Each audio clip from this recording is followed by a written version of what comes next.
St. Augustine, back in the 4th, 5th century, he wrote about this. He said, when we come across passages or parts in the Bible that don't make any sense to us, or are difficult to understand, he said, the first thing we should do is say, I don't understand, as opposed to this doesn't make sense. Which is a really big difference in approach, in perspective.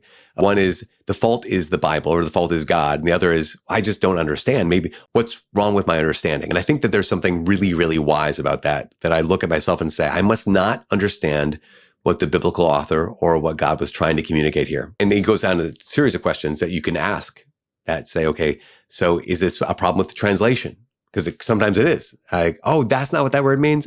I get it now. Sometimes it's a problem with context. Part of the example could be, it seems that in the Old Testament, a lot of these patriarchs have more than one wife.